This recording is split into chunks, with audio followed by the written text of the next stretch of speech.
Hi hello friends, എല്ലാ കൂട്ടുകാർക്കും നമ്മുടെ പത്തരമാറ്റ് സീരിയലിൽ വരാൻ പോകുന്ന ഒരു അടിപൊളി എപ്പിസോഡ് റിവ്യൂയിലേക്ക് തന്നെ സ്വാഗതം കേട്ടോ. ചാനൽ ആദ്യമായിട്ടാണ് കാണുന്നതെങ്കിൽ ഒന്ന് സബ്സ്ക്രൈബ് ചെയ്ത് ലൈക്ക് ചെയ്ത് സപ്പോർട്ട് ചെയ്യാൻ വേണ്ടി മറക്കല്ല. അങ്ങനെ നമ്മുടെ നവീൻ്റെ അമ്മ വീണ്ടും വാക്ക് മാറ്റിയിരിക്കുക കേട്ടോ. നവീൻ്റെ അമ്മ പറയുന്നുണ്ട്, അവളായിരിക്കോ, ആ നന്ദു ആയിരിക്കോ നമ്മുടെ ചെക്കൻ്റെ മനസ്സിൽ കയറി പറ്റിയത്. അവളാന്നുണ്ടെങ്കിൽ കുറച്ച് പാടുപെടും, അവളെ ഞാൻ മരുമകളായിട്ട് ഒരിക്കലും അംഗീകരിക്കില്ല എന്ന് പറയുമ്പോഴേക്കും മുത്തശ്ശൻ നരസിംഹം പറയുന്നുണ്ട്, നീ തന്നെയല്ലേ പറഞ്ഞത് ഏത് പെൺകുട്ടിയാലും കുഴപ്പമില്ല, അവന്റെ ഇഷ്ടത്തിന് എന്താ ചെയ്യട്ടെ എന്ന്. അതെ, അങ്ങനെ പറഞ്ഞു എന്ന് കരുതി ആ നന്ദുവിനെ പോലത്തെ ഒരു പെണ്ണിനെ എനിക്ക് ആവശ്യമൊന്നുമില്ല. അവളുടെ ചേച്ചിമാര് രണ്ടുപേര് അനന്തപുരി തറവാട്ടിലുണ്ടല്ലോ. അവിടുത്തെ കഥകളൊക്കെ ആ ജലജയും അതുപോലെ തന്നെ ആ എന്താണ് ജലജയൊക്കെ എന്നോട് പറയാറുണ്ട്, അബിയും ഒക്കെ പറയാറുണ്ട്. അത് കേട്ട് മുത്തശ്ശൻ പറയുന്നുണ്ട്, ശരിയാ നീ പറഞ്ഞ അവരുടെ രണ്ട് മക്കൾ അവിടെ ഉണ്ട്. അതിൽ നയനെ കുറിച്ച് നല്ലത് മാത്രമല്ലേ നമ്മുടെ മൂർത്തി പറയാറുള്ളൂ. ശരി, നയനെ കുറിച്ച് നല്ലതാ പറഞ്ഞത്, പക്ഷെ അവളുടെ ചേച്ചിയോ ആ നവ്യ, അവളെ കുറിച്ച് നല്ലതെന്നല്ലല്ലോ പറയാറ്. അവൾ അത്ര നല്ലതുമല്ല, പണത്തിനും സ്വർണത്തിനും മാത്രമേ നടക്കുന്ന ഒരു പെണ്ണാണ്. എന്തായാലും അവിടുത്തെ കുടുംബത്തിൽ നിന്നൊരു പെണ്ണിനെ എൻ്റെ മോനെ വേണ്ട. അപ്പൊ നീ പറഞ്ഞിട്ടല്ലേ അവനിപ്പോ എന്താണ് ഭയങ്കര ത്രില്ലിലും ഭയങ്കര സന്തോഷത്തോടെ നടക്കണത്, നീ വിവാഹത്തിന് സമ്മതിച്ചെന്നിട്ടുള്ള ആ ഒരു വിശ്വാസത്തിലാണെന്ന് പറയുമ്പോ പിന്നെ അവളെ കെട്ടാൻ വേണ്ടി ഞാൻ സമ്മതിച്ചതിനാ, എന്തൊക്കെ പറഞ്ഞാലും അവളെ കെട്ടാൻ ഞാൻ സമ്മതിക്കില്ല എന്ന് പറഞ്ഞുകൊണ്ടിരിക്കെ തന്നെ നവീൻ അവിടേക്ക് വരുവാണ്. നവീനോട് അമ്മ ചോദിക്കണ്ട്, എടാ നീ സ്നേഹിക്കണത് അവളെയാണോ ആ നന്ദുവിനെ?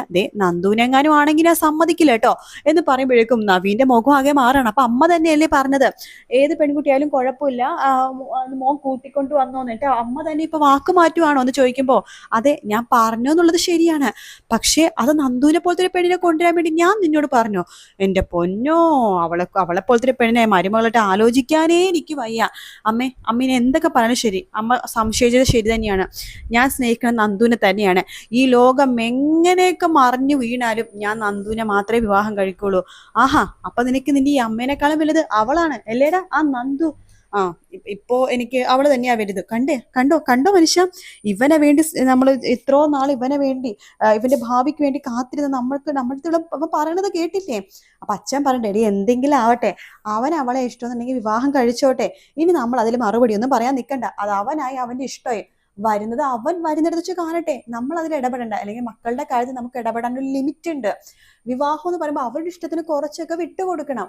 അവൻ എന്താ ചെയ്തോട്ടെ എന്ന് അച്ഛൻ പറയാണ്. അപ്പൊ അമ്മ പറയണ്ടേ, ഞാൻ ഒരിക്കലും സമ്മതിക്കില്ല. അമ്മ സമ്മതിച്ചില്ലെങ്കിലും വേണ്ട, ഞാൻ നന്ദുവിനെ മാത്രമേ വിവാഹം കഴിക്കുള്ളൂ. ഞാനൊരു കാര്യം പറഞ്ഞേക്കാം, നന്ദുവിന്റെ വീട്ടിൽ പോയിട്ട് ഞാൻ വിവാഹത്തിന്റെ ആലോചന നടത്തി, അവർക്ക് പൂർണ്ണ സമ്മതമാണ്. ഇനി അച്ഛനും അമ്മയും കൂട്ടിക്കൊണ്ട് ഞാൻ അവിടേക്ക് പോകുന്നുണ്ട്. മുത്തശ്ശനും വരണം.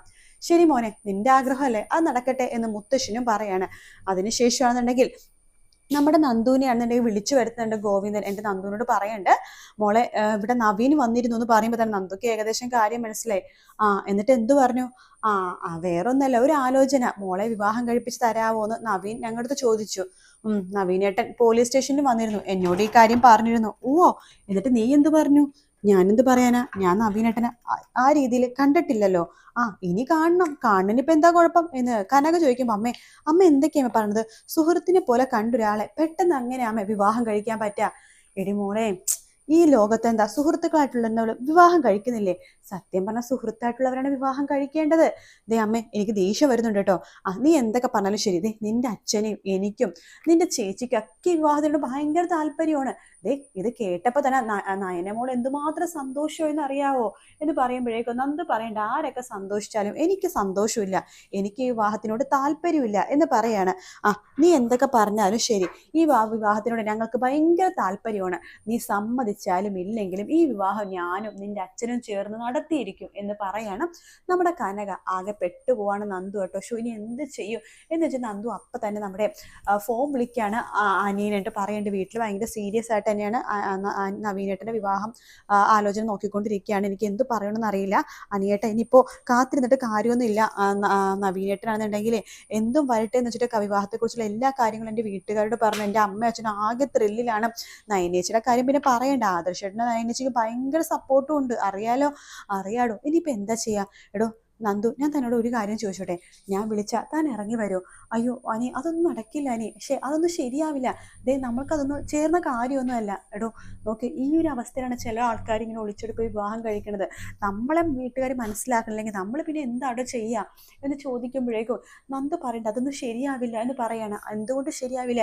ദേ താൻ എൻ്റെ കൂടെ നിൽക്കാന്നുണ്ടെങ്കിൽ തന്നെ അടുത്ത ദിവസം തന്നെ കൂട്ടിക്കൊണ്ട് പോയിട്ട് തൊട്ടടുത്തുള്ള ക്ഷേത്രത്തിൽ പോയിട്ട് താലി കെട്ടി ഞാൻ തന്നെ എൻ്റെ ഭാര്യയാക്കും. അത് കഴിഞ്ഞാൽ പിന്നെ ആർക്കും ഒരു പ്രശ്നവും ഇല്ലല്ലോ എന്ന് പറയാണ്. അത് കേൾക്കുമ്പോൾ നന്ദു ശരി എന്ന് നമുക്ക് അങ്ങനെ എന്തെങ്കിലും ചെയ്യാമെന്ന് നന്ദു അവസാനം സമ്മതിക്കുക കേട്ടോ. അപ്പോൾ അതൊക്കെ കേട്ടുകൊണ്ട് ഈ അനി നമ്മുടെ നന്ദുവിനോട് സംസാരിക്കുന്നത് എല്ലാം തന്നെ നവ്യ ഒളിഞ്ഞിരുന്ന് കേൾക്കുന്നുണ്ട് കേട്ടോ. അപ്പൊ നവ്യ മനസ്സിൽ വിചാരിക്കുകയാണ്, ഇവർ ഇത്രമാത്രം കഷ്ടപ്പെടേണ്ട ഒരു കാര്യമില്ല, തൻ്റെ അനിയത്തിയല്ലേ, തൻ്റെ അനിയത്തിനെ സന്തോഷത്തോടു കൂടി തന്നെ താൻ തന്നെ അനിയുടെ കൈകളിൽ ഏൽപ്പിക്കാം എന്ന് നവ്യ വിചാരിക്കുകയാണ്. പക്ഷെ ഇവരറിയാതെ തന്നെ ഇവരെ ഹെൽപ്പ് ചെയ്യാൻ വേണ്ടി തീരുമാനിക്കുകയാണ് നവ്യ കേട്ടോ. ഒടുവിൽ എല്ലാ കാമുകന്മാരും ചിന്തിക്കണ പോലെ തന്നെ നമ്മുടെ അനി നന്ദുവും ചിന്തിച്ചിരിക്കുകയാണ്, ഒളിച്ചോടിപ്പോയി വിവാഹം കഴിക്കാന്ന്. അങ്ങനെ അവർ അടുത്ത ദിവസം തന്നെ അനി നന്ദുവിനെയും കൂട്ടിക്കൊണ്ട് അടുത്തുള്ള ഒരു ക്ഷേത്രത്തിലേക്ക് പോവുകയാണ് കേട്ടോ വിവാഹം കഴിക്കാനായിട്ട്. അതെല്ലാം തന്നെ നമ്മുടെ നവ്യക്ക് നന്നായിട്ട് അറിയാം. നവ്യ അദ്ദേഹം നല്ല സപ്പോർട്ടും ചെയ്യുന്നുണ്ട്. അനി അവിടെ നിന്ന് ഇറങ്ങി പോകുമ്പോഴൊക്കെ ആരും കാണാതിരിക്കാനൊക്കെ ശ്രദ്ധിക്കുന്നുണ്ട്. അങ്ങനെ എല്ലാവരും ജാനകിയും എല്ലാവരും ഇങ്ങനെ പേടിച്ചിരിക്കുന്ന ആ ഒരു നിമിഷം വന്നെടുക്കുകയാണ്. അനി നന്ദുവിന്റെ കഴുത്തിൽ താലി ചാർത്താണ്. അപ്പോൾ ആ ഒരു ഇതിനെ കൂട്ടി നിൽക്കുന്നത് നവ്യാണ് കേട്ടോ. അപ്പൊ നന്ദുവിനെ എന്തായാലും അനി താലി ചാർത്തി കഴിഞ്ഞാൽ ഒരിക്കലും സഹിക്കാൻ പറ്റില്ല ബാക്കിയുള്ള ആർക്കും. അവരോട് ക്ഷമിക്കത്തൂല. അതുകൊണ്ട് നന്ദുവിനെ അനിനെ പടിക്ക് പുറത്താക്കിയുള്ളൂ മൂർത്തി മുത്തശ്ശൻ. കാരണം നവീനിപ്പോ കല്യാണാലോചനയും കൂടി പോയത് കൊണ്ട് തന്നെ എന്തായാലും അത് ശരിയായില്ലെന്ന് തന്നെ മൂർത്തി മുത്തശ്ശനും പറയും. നയനയും എല്ലാവരും നന്ദുവിനെ കുറ്റപ്പെടുത്തും. പക്ഷെ കുറ്റപ്പെടുത്താത്ത ഒരേ ഒരാൾ മാത്രമേ ഉണ്ടാവുള്ളൂ, അത് നമ്മുടെ നവ്യയാണ്. അതുകൊണ്ട് തന്നെ നവ്യ തന്റെ തനി സ്വഭാവം അനിയുടെ നന്ദുവിന്റെ മുമ്പിൽ തുറന്നു പറയാട്ടോ, ഞാൻ ദുഷ്ടത്തിയൊന്നും അല്ല, അബിയുടെ കള്ളത്തരങ്ങളൊക്കെ മനസ്സിലാക്കി ഞാൻ അബിയുടെ കൂടെ നിൽക്കുന്ന പോലെ കാണിക്കുകയാണ്, വെറുതെ വേറൊന്നിനുമല്ല, അവനെ തകർക്കാൻ വേണ്ടിയിട്ട്. അതുകൊണ്ട് നിങ്ങൾ എന്നോട് ക്ഷമിക്കണം ഞാൻ അങ്ങനെയൊക്കെ പെരുമാറുന്നതിൽ. പക്ഷേ നിങ്ങൾ ഞാൻ ഭയങ്കര സപ്പോർട്ടാണ്, ഞാനുണ്ട് നിങ്ങളുടെ കൂടെ, ആരുമില്ലെങ്കിൽ ഞാനുണ്ടെന്നൊക്കെ പറഞ്ഞാൽ അവരെ സപ്പോർട്ട് ചെയ്ത് നമ്മുടെ നവ്യ അവിടെ നിൽക്കുന്നുണ്ട് കേട്ടോ. അതേസമയം നാഗേന്ദ്രനെ കുറിച്ചുള്ള കൂടുതൽ വിവരങ്ങൾ അറിയാൻ വേണ്ടി പുറപ്പെടുവാണ് ആദർശ്. ആ ഒരു നെക്ലസിന്റെ പേരിൽ മാത്രം മുത്തശ്ശൻ നാഗേന്ദ്രനെ ഇറക്കി വിടില്ല, വേറെന്തോ ഒരു ചതി കൂടി നടന്നിട്ടുണ്ടെന്ന് നമ്മുടെ ആദർശിനെ നന്നായിട്ട് അറിയാം.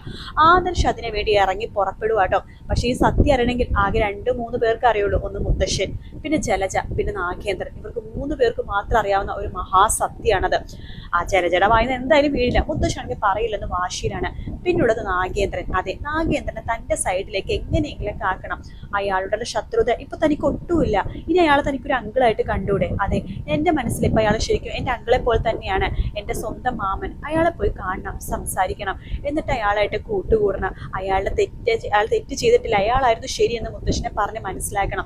അത് മാത്രമല്ല, ജലജ അപ്പച്ചി വേറെ എന്തെങ്കിലും ചതി അയാളോട് ചെയ്തിട്ടുണ്ടെങ്കിൽ ആ ചതി എന്താണെന്ന് കണ്ടുപിടിക്കുകയും വേണം എന്ന് ആദർശ് വിചാരിക്കുകയാണ്. അങ്ങനെ ആദർശ് പതുക്കെ നാഗേന്ദ്രനായിട്ട് കൂട്ടുകൂടാട്ടോ. നാഗേന്ദ്രനും ആദർശോട് ഭയങ്കര കാര്യമാവാണ്. പിന്നീട് നാഗേന്ദ്രന്റെ വായി തന്നെ ആ വലിയ സത്യം ആദർശ് മനസ്സിലാക്കാണ്. ജലജ വേറെ വലിയൊരു തെറ്റ് ചെയ്തിട്ടുണ്ട്, അതെ, അവിഹിതം. അത് തന്നെ, അതെന്താണെന്നുള്ളത് അടുത്ത റിവ്യൂ ആയിട്ട് ഞാൻ പറയുന്നതായിരിക്കും കേട്ടോ. ഈ വീഡിയോ ഇഷ്ടപ്പെട്ടാൽ ലൈക്ക് ചെയ്യുക, സബ്സ്ക്രൈബ് ചെയ്യുക, കമന്റ് ചെയ്യുക. മറ്റൊരു വീഡിയോ കാണാം. Take care, bye bye.